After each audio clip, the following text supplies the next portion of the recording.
G'day Raleigh, g'day Kaz. We are recently back G'day. from a awesome 2-week trip to London. So I thought today we'd have a bit of a fun take on that, a bit of a Raleigh versus London comparison.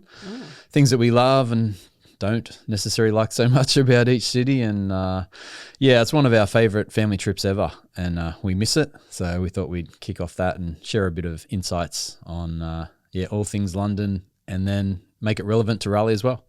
Yeah, I mean, why not? We love both cities, and it's just a great way to be able to appreciate what's good about the place you live in and also consider ways that things can be improved, because if you're ripe, you're rotten, right? Yeah. So growing is great. So, it's good to look at other cities and learn from them, but, never have to take it personal. It's No. like no one can be perfect. No, they're two cities that we've lived in. Well, you've lived in London. I'll get you to share briefly about your story of London before we kick off. But yeah, our daughters loved the trip too because they're big city girls. They love New York City. They love Chicago, San Francisco, Sydney. Yep. Yeah, they're big city girls. So they even had a great time in London and didn't complain at all. It was like I said, it was one of our favourite family trips ever because we love the place and because they didn't complain so much. No, we're walking like 8 to 12 miles a day. And, if we were going to go out and do a hike every day, even if it was only a 1 mile hike, they would really complain, but they never complained once. They loved it. I mean, London is so exciting. You can walk for 8 to 12 miles around that city and never be bored. Yeah. And it's a great destination for families, especially if you have teenage kids. They're often very hard to please, but London will please them, I'm sure. There's something literally around every corner. Yeah. But we'll talk a little bit more about that later. But yeah, just share, if you're just recently following us, you might not know our story, but London, I guess it plays a bit of a part of our story of how we ended up in Raleigh, like through your part of your teaching career and your love of travel and living in different countries. Yeah, well, London was the very first place I had an overseas experience, I guess. I did travel backpack Indonesia for a few months before I went there, but that was like the moment where I knew, wow, I want to live like this forever. I just want to make travel a part of my life. It was a fantastic experience. I went straight from university with my teaching degree and, left 4 days after I got that certificate and basically moved to London, ended up living there for nearly 2.5 years.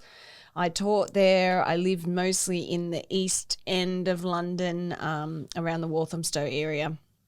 A couple other places as well, and man, what a city to live in. It was so fantastic, and we were really lucky when we arrived back. We had the perfect London weather. Perfect London weather means blue skies and topping out at about 70 degrees. So did we hit 70? And that was like 65 or something. Yeah. We might have hit 70 at one stage. Maybe. But we got like 5 days in a row of that, which is honestly a miracle. I just kept saying to the girls, you have no idea how lucky we are that you're experiencing London like this, because when you experience London in that weather, those weather conditions, there is no place in the world like it. The vibrancy of the city there is just contagious. I mean, it just lights up. Everybody's so excited because it is a rare event. Yeah, the energy. And they're out cool. and there's no place like it. And so we had that the first 5 days, and I'm forever saying to the girls, okay, that's it, we're moving to London, because it just sweeps you up into that spirit. Yeah. And then soon enough, the grey gloom returned and it was like, nah, not moving here. Yeah. Nah. I mean, considering it was late March, we were very lucky. We were so lucky. Those days. Like, honestly, you'd probably have to be like July, August to get something like that normally. I don't know. No, not even. Not even? No. It's Come very, no, I'm not joking now. It is very rare to have clear blue skies in London. Yeah. I mean, obviously the base temperature is going to be warmer during the summer months, but I remember, it would hit 75 and 80. People were absolutely melting and they were making records for high summer temps. But yeah. I mean, it has been 20 years since we've been back there, which is crazy.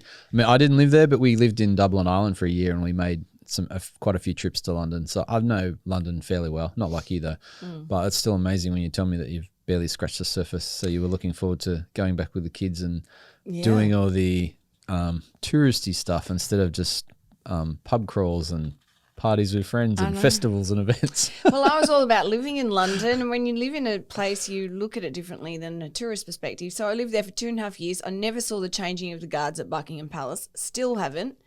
I may have caught the tail end of it once, actually. I've never been to the Tower of London. All of these British Museum, never done anything. I was just living life there. Early 20s versus... Yeah, I didn't care about I won't give you away your age right now, but... 46. Like I said, I'm proud. I did say it's been 20 years. Yeah, there you go. But yeah, no, it's exciting to go back. And it's been way too long because like London, honestly, once you get to London, you can get to anywhere in Europe easily. Yeah, so easy. So I thought I'd start off like that. One of the things we were most excited about is living in Raleigh is having easy access to places like London, direct flights. But unfortunately, when we flew, the direct flight hadn't come back yet. I think there's still layovers from the pandemic and stuff. It might be back right now. But there's usually a direct flight from Raleigh to London, about 8 hours on American Airlines. We had to go via JFK. Yeah, don't recommend it. No, not a fan of JFK at all. LAX and JFK, like, lift your game. As major hubs into the US for international travelers, their first experience of the US, just awful. I can't. Every time I go through there, I get frustrated and complain because I'm just appalled by it. At least LAX has had a $1 billion upgrade. It is looking better. It's still absolute chaos over there because I just flew through there last week. Still doesn't function well. But JFK, I'm not. And then you go to Heathrow, and Heathrow is just incredible. Even Sydney. I mean, Sydney's small, but the airport's beautiful, and there's so many options. You can walk around. There's gluten-free stuff everywhere. Like, that's my thing. JFK is just a shocker. Nothing. Seriously, like there was 6 fast food places to eat, just junk, just absolute rubbish.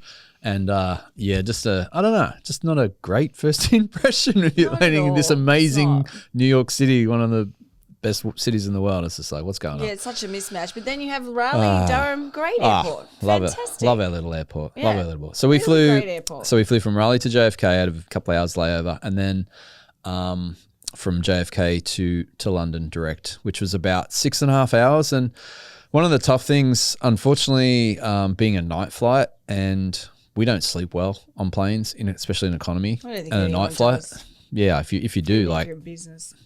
You're better than me. Yeah.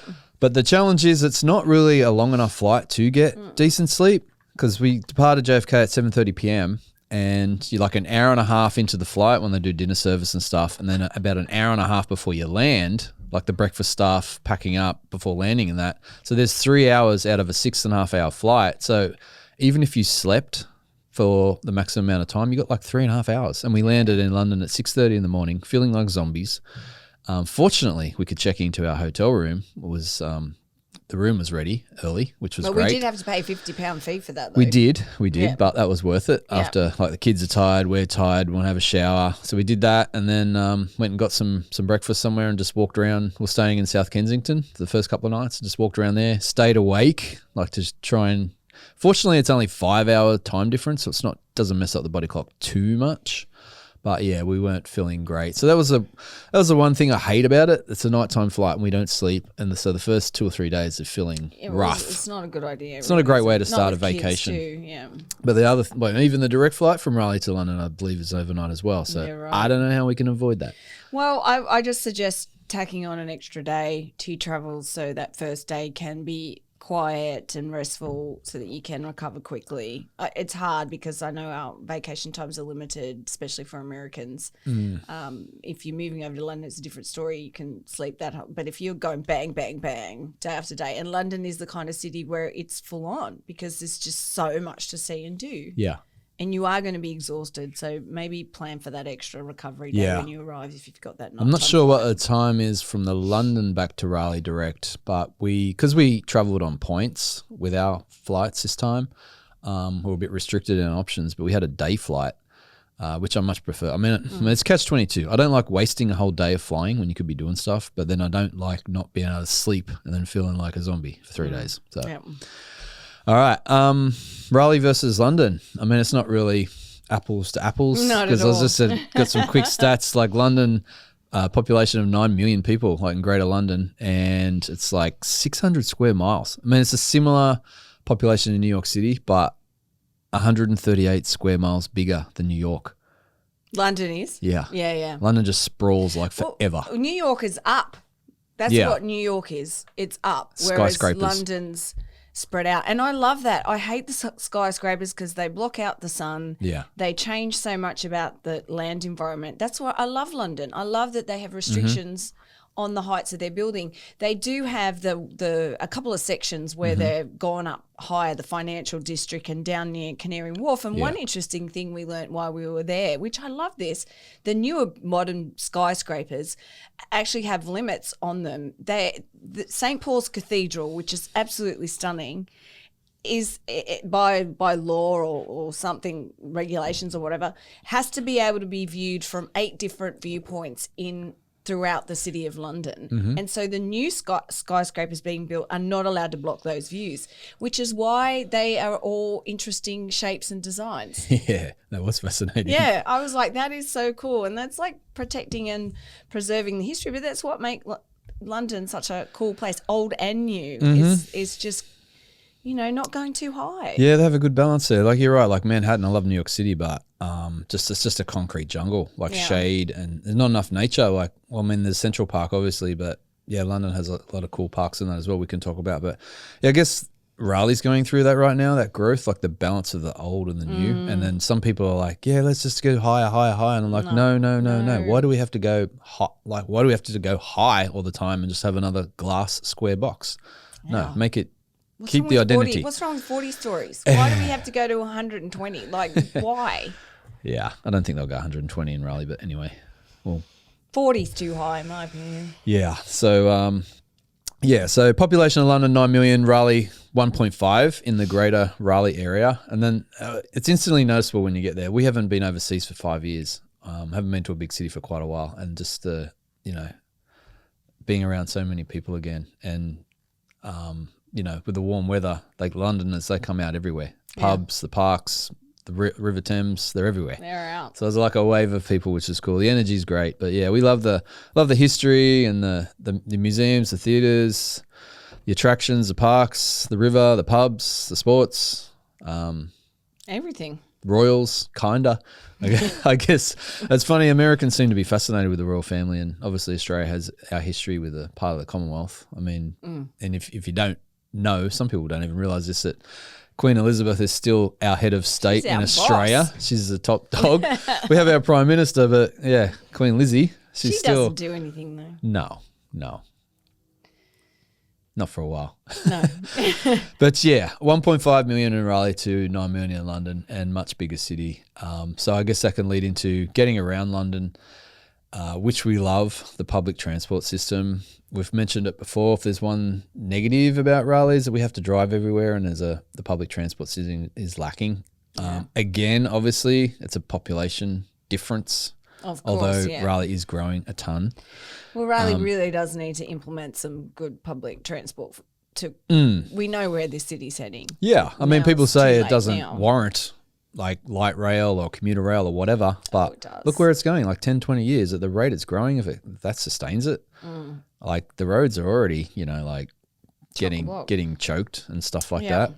So we were talking about it when we come back from London. It's like, oh, let's go to a Durham Bulls game, or let's go and doing this. And we're like, oh, somebody has to drive. We can't just jump on the tube or a light rail and get there and have a few drinks and not have to worry about driving home. Yeah. Yeah. So, I love that about living in London. I've obviously never needed a car. You could just jump on the tube at 20 minutes, be on the other side of the city at a new pub or a new park, and it's so easy. It's just so easy to get around there. Yeah, if you don't know what the tube is, it's a London Underground, like the subway in New York, but way better. Yeah, it's so good. You never have to worry about timing your train ride, because you show up and the trains run every 5 minutes. There's multiple lines that can get you to wherever you want to go pretty easily around the city. We will actually, coming very soon, probably by the time this podcast you're listening to this, it will be live, but a post on our site about getting around London, because there is a lot to know about it, and it's just so awesome. It deserves its own post. Yeah, it's easy to get around. Like the tube map's pretty easy to follow, like all different lines and stuff, and color coded. We had an Oyster Pass, which is like a weekly pass or whatever, or a travel card. There's the bus services. there's a ton of buses as well. The Yeah, red there double is. decker buses. You can get for wherever Uber. you want to go in London. Even the black cabs. No There's a lot problem. of black cabs everywhere. Yeah. I guess cabs are still in New York City, but I was interested like how much Uber has changed the scene in London. But there were black cabs everywhere. Oh yeah, well it's so iconic, you know. And Uber, I We was gotta- just in LA looking at the Uber prices to go 1 mile from LAX to the hotel. $60 to go 1 mile. I know I'm getting a black cab, and I'm noticing so many people complaining about the ridiculousness of Uber's and Lyft's surge prices recently. I'm sure this is going to be a problem, and hopefully the taxi companies are kind of, you know, evolving a little bit to accommodate that and come back in and get some business, because $60 for 1 mile, that is insane. Yeah, I'm walking 1 mile. Exactly. But yeah, I love there's talk about you know, some new bus transportation ideas in Raleigh, and you know, maybe a commuter rail in the future. But yeah, I'd love a light rail or something that just links up Raleigh, Durham, Chapel Hill, and RTP and RDU. Yeah. That'd be perfect. Great. Let's do it, Raleigh. Yeah, we're tired of this car culture. Too much car culture with you know. I mean, it's not great for the environment either. So it's important that we start thinking about ways. And one thing over there that we noticed in London and Bath and probably other cities, they're now imposing car tax or vehicle taxes on cars that aren't up to like environmental efficiency. I can't remember what they call it. So if you're driving in the city and your car's not up to scratch, you're paying a tax for that. Yeah. Yeah, Which that's a good means idea. a lot of people are keeping Reducing the congestion. traffic in the city centres and the pollution and all of that. So good on London. Yeah. Good Now on you mentioned England, we I should walked say. a lot. Like we took the tube a lot, but we walked, like you said, we like averaged 20,000 something steps a day, like 8 to 10 miles. Yeah, 12 miles some 12 days. miles, because London's very flat and easy to get around, and that's a bit, whether no matter where you are in the world, like walking is one of the best ways to explore this place. Either it's Raleigh, London, New York, whatever. We love hitting the footpath, you know, walking through the neighborhoods, because if you're just constantly on the train or whatever, you miss a lot of things. You miss it. I mean, you're walking along. Oh, so I love London. You're walking along. You in these modern size skyscrapers and all that, and you turn the corner and there's the ruins of a medieval palace, or there's another palace, and you're like, who lives in this one? Or you know, there's this gigantic monument built from the 1600s, and it's like it's just crazy. Or you stumble into a pub from the 1500s. Right. It's great. Yeah, it's awesome. Yeah, exploring by foot. Highly recommend it. Yeah, for sure. Yeah, that's great. And feel the energy. Get out there and get the energy. You come out of the tube station, the energy just hits you. Kind of like New York when you come out of the subway station. Yeah, But, it's buzzing. Yeah. It's good. Yeah. Okay. Let's talk about breakfast. Maybe starting off the day.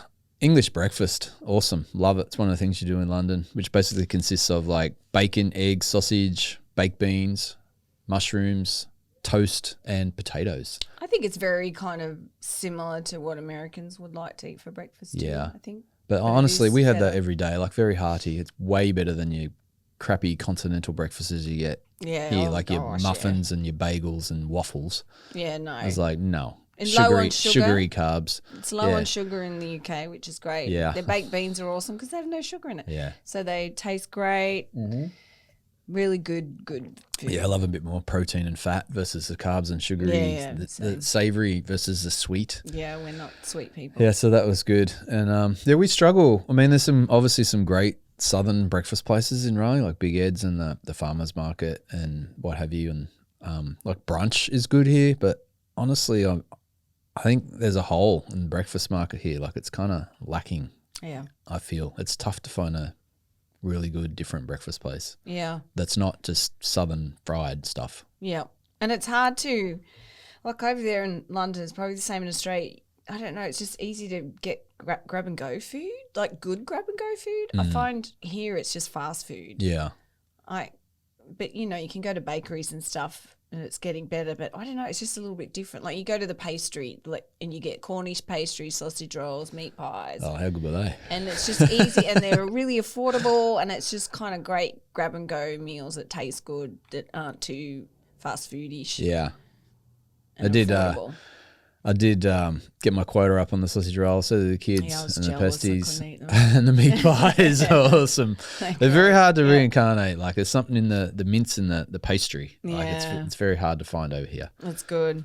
But, And going along with breakfast, we found coffee in London was great. Now, when I lived in London, I wasn't a coffee drinker, so I don't know whether it's improved or it's always been like that. I think some of the Kiwi Australian influence has probably, I don't know, maybe helped it. But the coffee was great, and I'm so excited that we never had a bad coffee. Like, we had some that were better than others, but there was never one coffee that we had to go and throw out, which happens to us far too often in the US. It really does.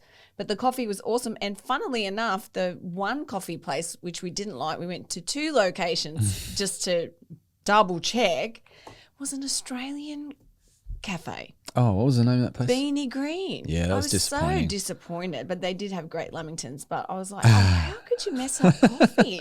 Australian mess up coffee. I know. Yeah, do no. bad sometimes too. I haven't been back to London for 20 years either, and I didn't drink coffee then. So I was impressed with the coffee was scene and the impressed, cafe yep. scene. Yep. Not just the coffee, but the whole vibe of the cafes and stuff. Like, Yeah, pretty it was cool. cool. Yeah. I mean, yeah. Since we first moved to Raleigh in 04, the coffee scene has improved a ton here too, thankfully.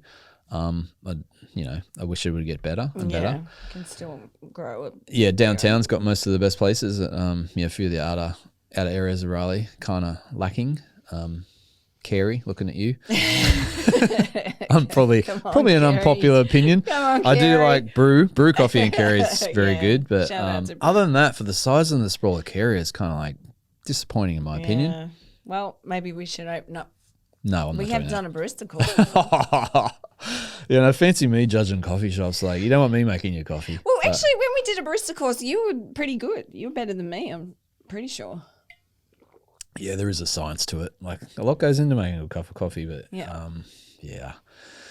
Anyway, Some moving places on. have more love than others. Because we're coffee snobs, let's move on to beer. Oh, yeah. Beer and cider. Yeah, We were I love stoked. drinking the local beer as much as possible when I go. So the domestic stuff and local stuff. And if you haven't been to London or England, obviously famous for their cask ale, like their pump ale. Pump, yep. I had a lot of that. Like, I was impressed. Like, I never drunk that 20 years ago when I was there. It was more like the international kind of stuff. But yeah, it was really good. I was Yeah. impressed. Yeah. And the other thing I like about the beer over there versus Raleigh or the US is it's not 8, 9, 10% alcohol content. It's like more what we used to growing up in Australia, like 4.9, 4.5. So you can have a few beers and not feel like Loopy. loopy Little buzzy. quickly. Like, it was was so so good. nice just to sit down and have a few beers and get on with the rest of your day or do whatever. Like, over here, like, honestly, I think the beers are getting too strong. Like, They are. I don't need a stout, like 9%, 10% stout or IPA, double IPAs and stuff like that. It's just too strong. Like, Yeah. I guess I'm more of a traditional beer drinker too, like a lager, pilsners, like your wheat ales, pale ales, kolsch's, stuff like that.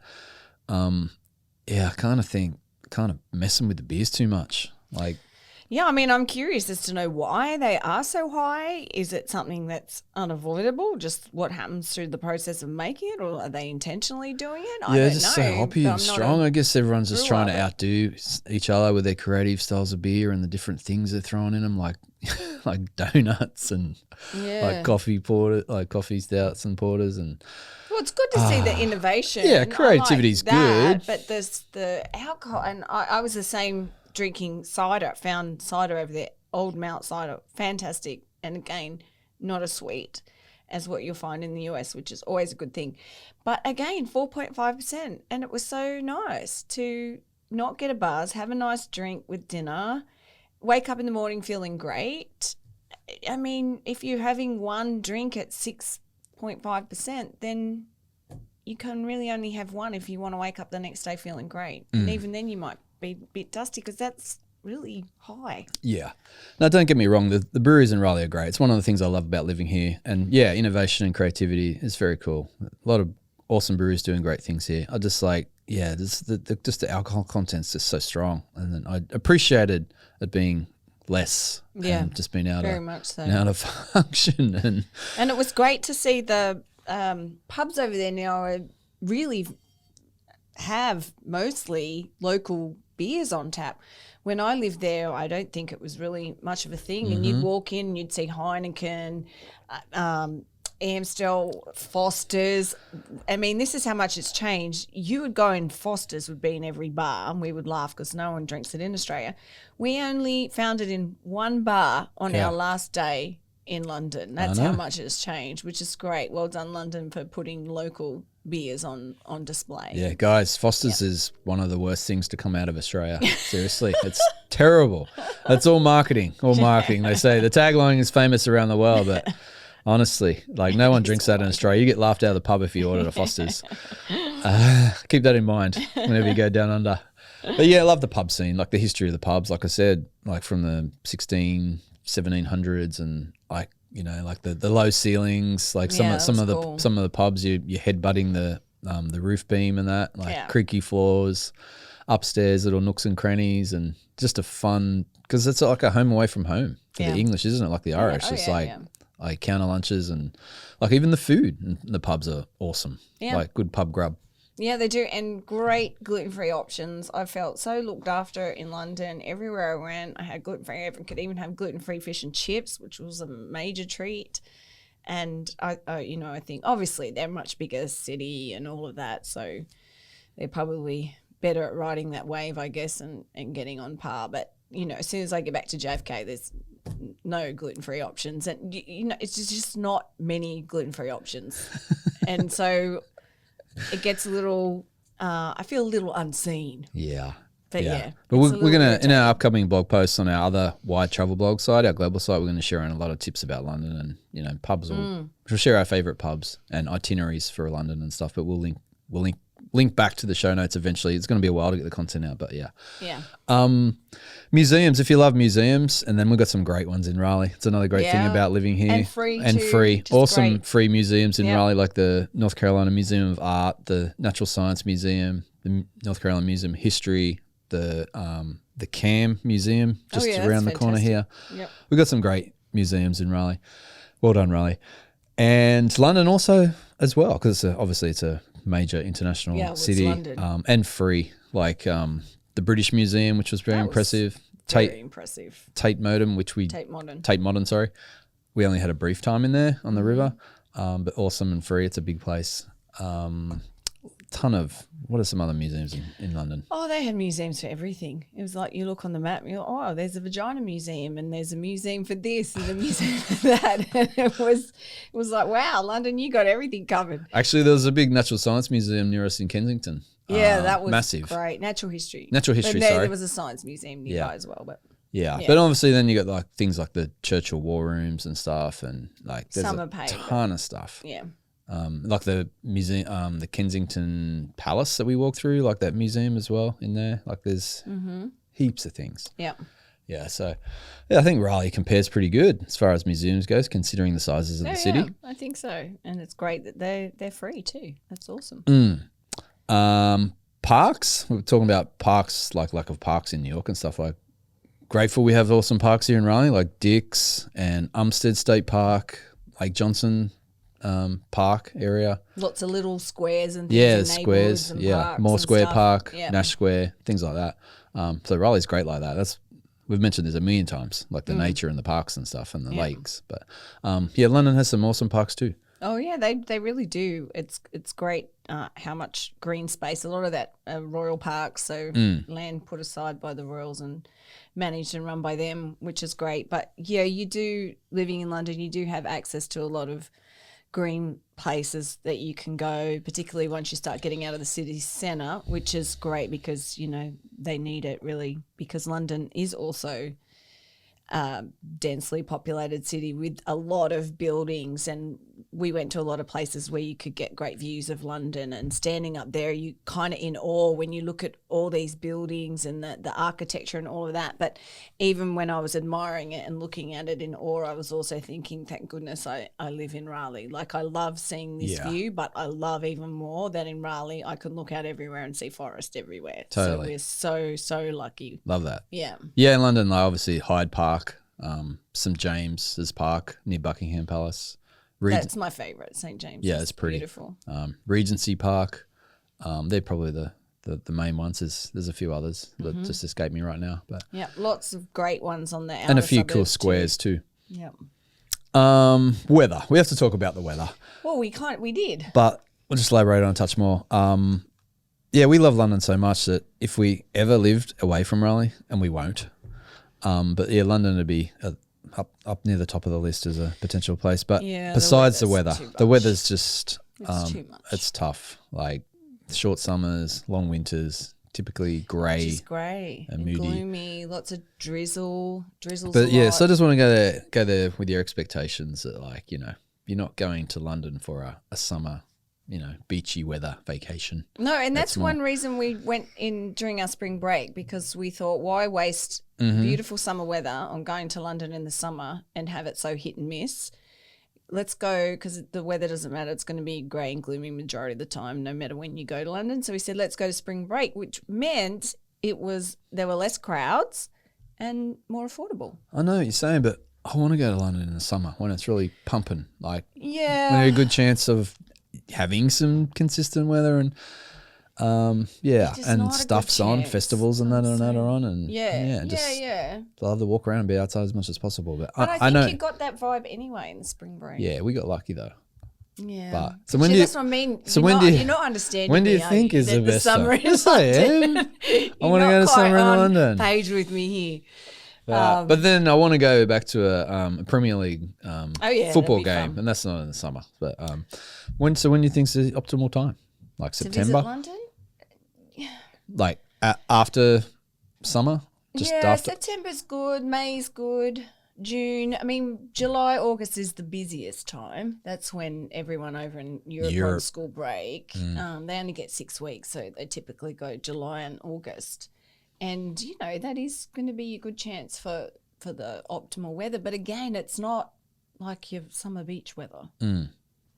Now, the good thing about us here in Raleigh is our kids go to on the school calendar they're on, the year-round calendar.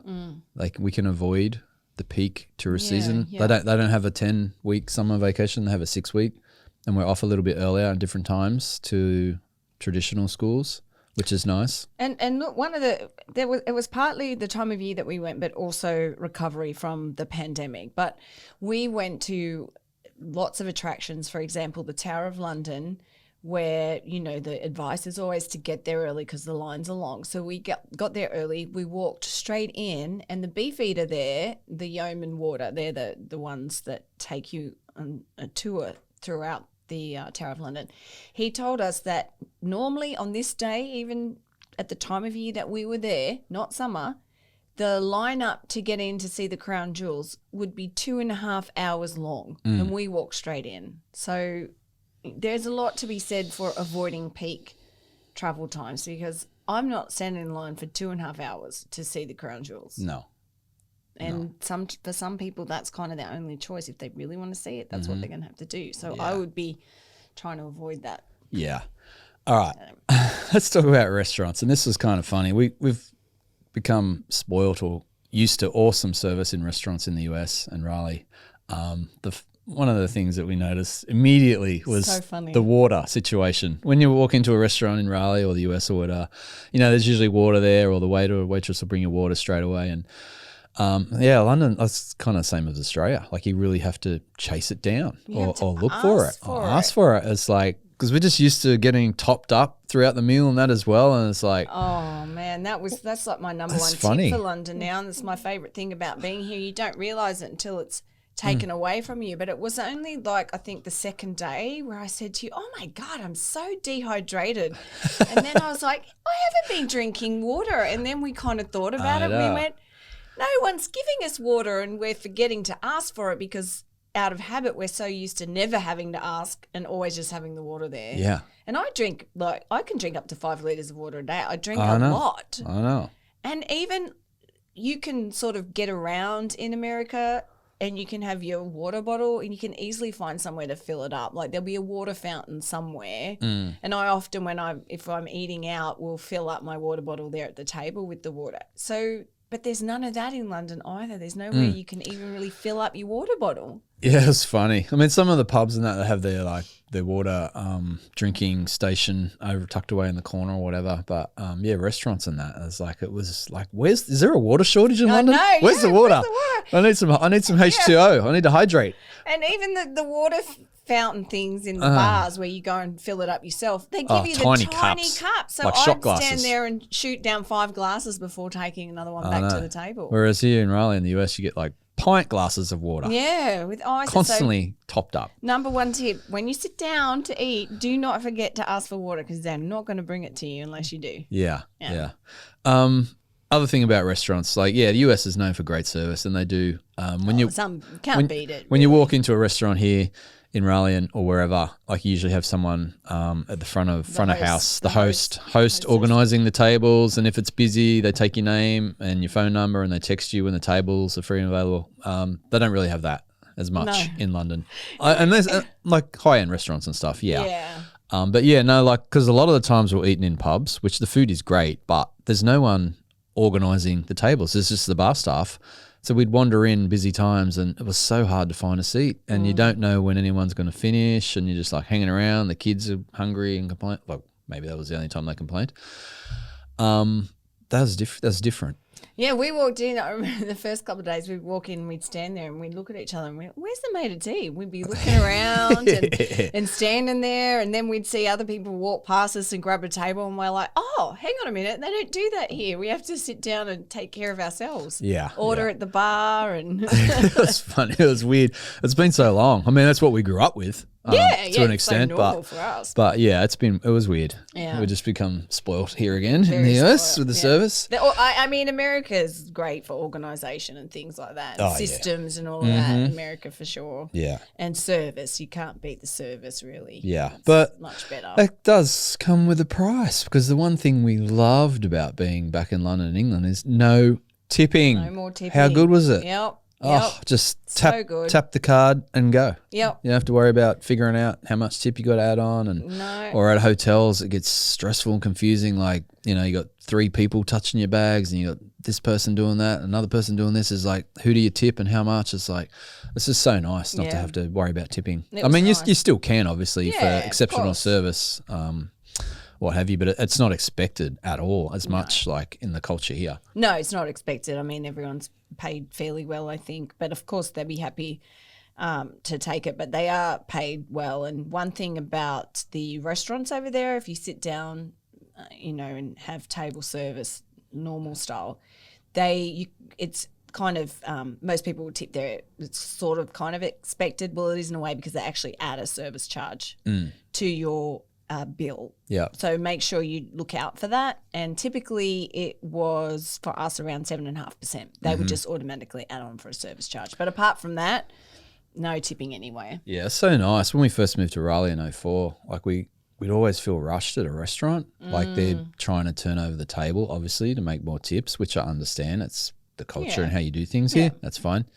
But yeah, it's just so nice not to have to worry about that. And you can feel like you could just sit there for hours and and they don't care, and it, a lot of the places we were going in are pubs, so it is more sit down and linger, and I mean, English people are going to do that, so Australians and Kiwis, so you just kind of linger, sit at a table, drink, sit at the bar, drink, even stand up. One great thing about a reason London feels so alive when the warm weather comes out is you can actually go, they all spill out onto the streets, onto the cobblestone streets. Yeah, and you can drink out there. You can drink out there. So it's, really buzzing, vibrant atmosphere. Yeah, it's a lot more relaxed, I think. You can drink on the footpath. It's nice. Or the sidewalk, do we call it? Yeah. That's another fun thing that we could say all our words. Oh, so our words again, like bin and footpath and not get looked at funny. Yep. Ask for the bill. Toilet. I remember I said to toilet, toilet. Instead of restroom or bathroom. I still don't figure out this bathroom thing. Do you go to the toilet to have a bath? I don't know. And you don't rest in there either. Well, I guess some people do with their phones, I suppose. Not looking at you, Craig, but what? Not me. Not looking at you, but I know. I remember after the first couple of days, I said something and I went, "Oh, I can say bin. You understand me, don't you?" I said that to an English person. They looked at me like I was crazy. I'm like, sorry, I've been living in America and no one understands me. Now I can speak normal. So it was fun. Yeah, that was funny. Yeah.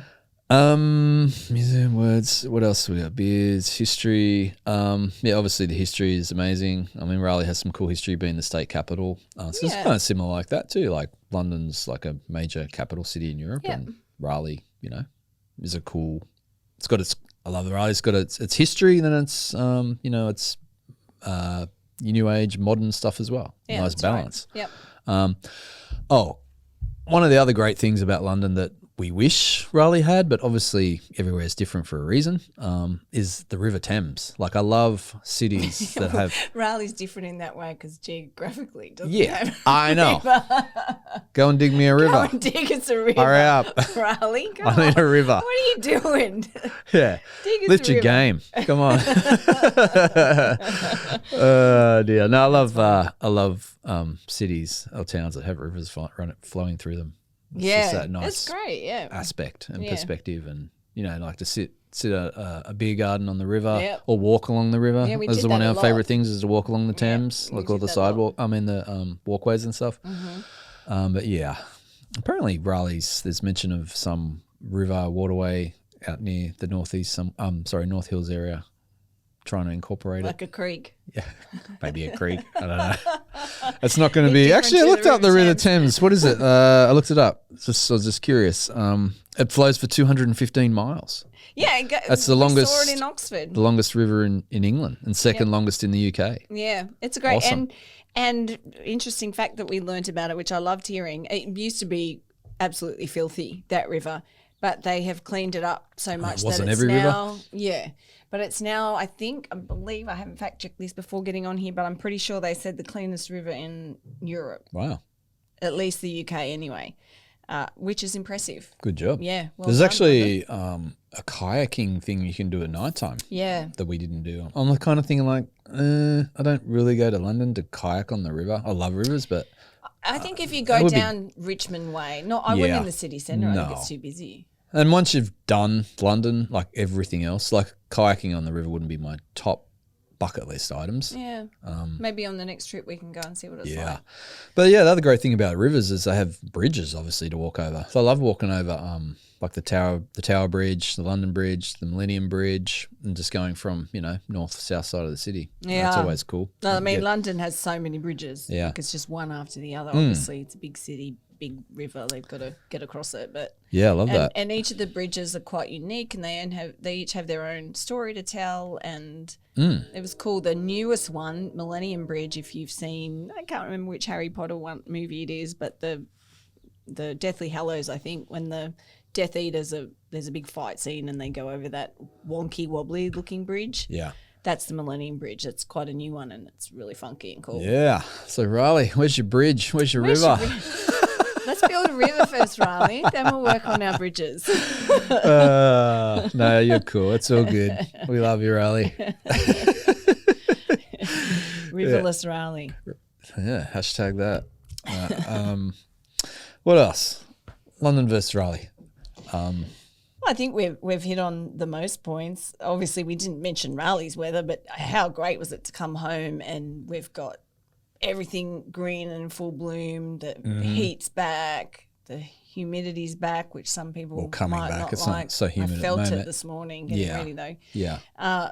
It's just love Bird love life, it. like we live in house backs on the forest, like the sound of the birds and stuff like that. You miss all that. You do. The leaves, the trees, the green grass, the greenways.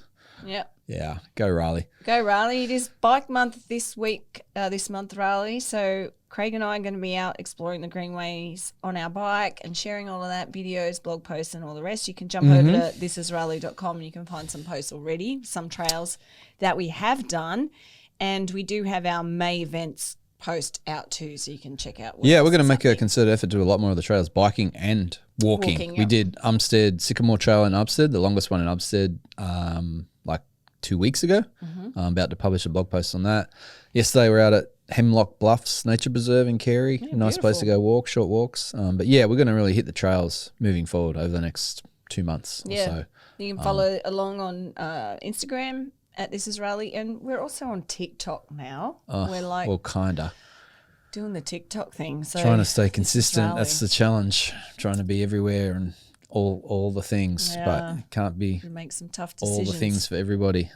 Tell us what you'd prefer. That might help us figure it out. Instagram or TikTok. Yeah. Let us know. Send us a message. Yeah, but we know a lot of people in Raleigh, North Carolina, East Coast are excited about London and traveling there and the direct flight. We're thinking about possibly having an information centre session.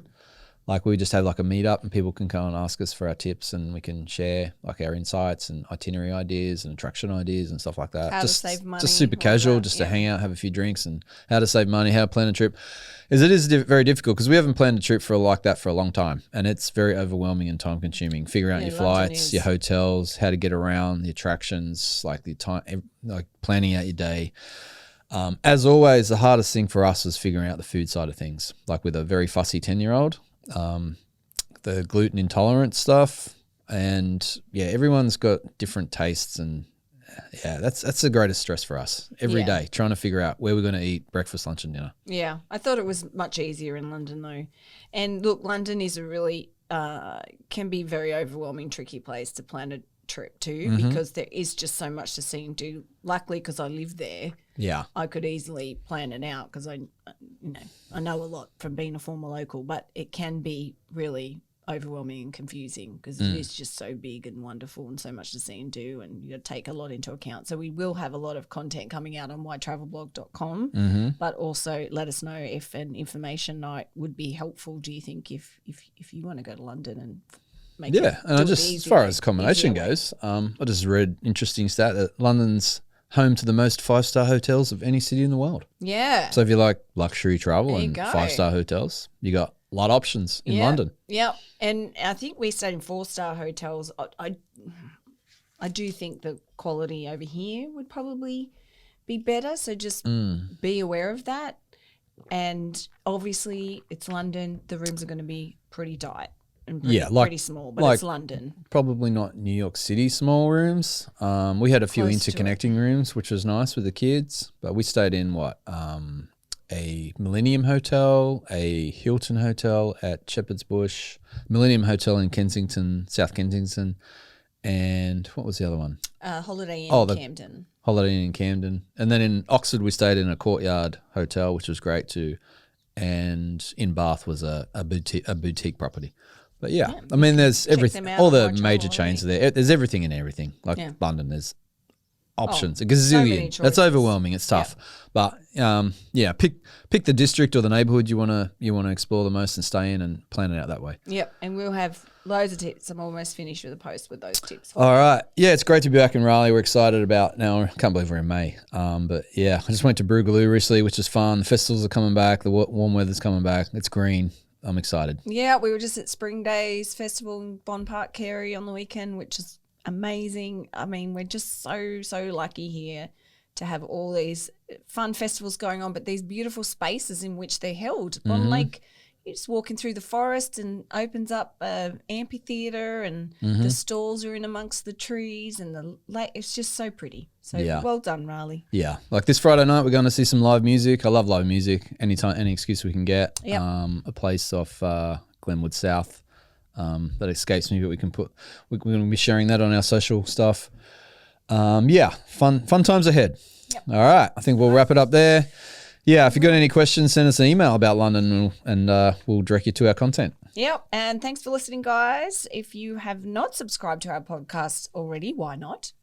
We'd love for you to do so on your favourite podcast platform, and you can connect with us on our social channels at This Is Raleigh. Yes. Oh, and one other thing. Once again, this podcast, we're grateful, is presented by Earfluence Media in their podcast studio in the Raleigh-founded co-working space in the Warehouse District. Yep. Thanks for helping us bring the podcast to you, Earfluence. All right. We'll talk to you soon. Bye. Bye.